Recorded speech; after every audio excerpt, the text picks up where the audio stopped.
US is still great with respect to innovation and fostering entrepreneurship. It's still great. I think we don't want to be complacent, and we want to say, okay, how can we make it better over time?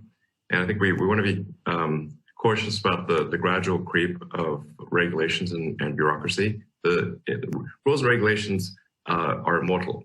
And if we keep making more of a year and do not do something about removing them, then eventually we will be able to do nothing.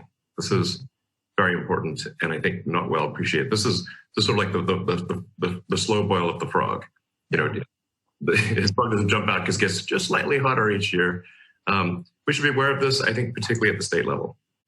Yeah, well, I want to talk about that because you've been running into that some in California. But let me ask in a broader sense. I mean, you've been working with government. You do business with government now.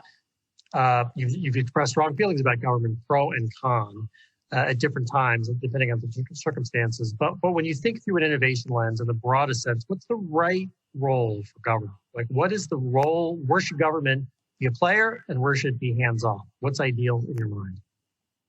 Sure. A lot of the time, the best thing that government can do is just get out of the way. And so I'd say that's the default, probably the best thing to do.